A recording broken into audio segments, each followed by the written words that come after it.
যখনই আমি আগুনকে এই বগির ভেতরে প্রবেশ করাবো তখনই আমার এখানে ওয়াটার পাম্পটা চালু হবে এবং পানি পড়বে। যখনই আমি আগুনটাকে বের করে নেব, অর্থাৎ ফায়ার সেন্সর ডিটেক্ট করতে পারবে না আগুনটাকে, তখনই ওয়াটার পাম্পটা বন্ধ হয়ে যাবে। রেল লাইন ডিসকানেক্ট যখনই হবে তখনই একটি ছোট্ট মেসেজ আমাদের ড্রাইভারের কাছে যাবে এবং আরেকটি ছোট মেসেজ যাবে আমাদের স্টেশন মাস্টারের কাছে।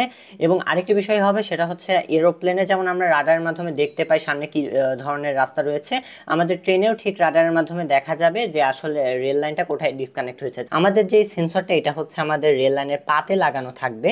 পাতটি যখনই একটু বাঁকা হবে তখনই এখানে রেড সিগন্যাল দেবে এবং ড্রাইভারের কাছে এবং স্টেশন মাস্টারের কাছে মেসেজ পাঠাবে। এভাবেই নিজের আবিষ্কারের বর্ণনা দিল মেধাবী শিক্ষার্থী রায়ান। নগদের কাছে সব গ্রাহকই প্রিয়, তাই তো সারা দেশে ক্যাশ আউট চার্জ সবচেয়ে কম। প্রথমে রেল দুর্ঘটনা রোধের উপায় নিয়ে ভাবনা চিন্তা শুরু, পরে মাথায় আসে এক অভিনব বুদ্ধি। এতেই তৈরি হয় দুর্ঘটনা রোধের গুরুত্বপূর্ণ এই 3টি উপায়। চেষ্টা করেছি যাতে এই বিষয়টিকে আমি রোধ করতে পারি। স্টেশন মাস্টার এবং ড্রাইভারের কাছে মেসেজ যাবে এবং রাডারকে সিগন্যাল দেখার ফলে আমার ড্রাইভার ট্রেনটিকে থামাতে সক্ষম হবে, এর ফলে আমাদের ট্রেনের দুর্ঘটনাটা হবে না। রায়ানের এই অভূতপূর্ব আবিষ্কার পাবনাবাসীর জন্য গর্ব। সরকারি সুযোগ সুবিধা পেলে সে দেশের জন্য কাজ করতে পারবে বলে জানান স্থানীয়রা। নতুন উদ্ভাবনের সৃষ্টি করেছে, যেটা রেল দুর্ঘটনা থেকে আগেই সংকেত দেবে, এরকম একটি বিষয়।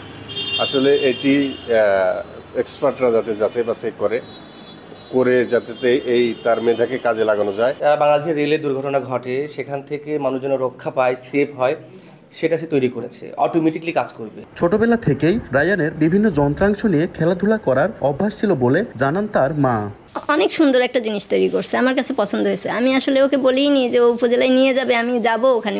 পুরস্কার উপজেলাতে পেয়েছে, বঙ্গবন্ধু মেধা অন্বেষণে পেয়েছে, সেটাতে ফার্স্ট হয় উপজেলাতে। পাবনাতে যে সেকেন্ড হয়ে যায় সেটাতে 45তম বিজ্ঞান ও প্রযুক্তি 2024 প্রযুক্তি সপ্তাহ 2024 যেটা, সেটাতে উপজেলাতে ফার্স্ট হয়, জেলাতেও ফার্স্ট হয়, পরে জাতীয় পর্যায়ে যায়। এদিকে রায়ানকে সরকারি সুযোগ সুবিধা দিতে কাজ করছে উপজেলা প্রশাসন। ইতিমধ্যেই আমার জেলা প্রশাসক স্যারকে আমি জানিয়েছি এবং এটা বিজ্ঞান ও প্রযুক্তি মন্ত্রণালয় এবং রেল মন্ত্রণালয়, দুটি মন্ত্রণালয়ের বিষয় যেহেতু আছে, আশা করি আমরা রায়ানের পাশে আমরা দাঁড়াতে পারবো। মেধাবী রায়ান আজাদ অঙ্কুর পাবনার ঈশ্বরদী পৌরসভার শেরশাহ রোড এলাকার মৃত হাসিবুল আজাদ টুকুর ছেলে। সে ভাষা শহীদ বিদ্যানিকেতন স্কুলের 8ম শ্রেণীর শিক্ষার্থী। সবুজ মোল্লা, সময় সংবাদ, পাবনা।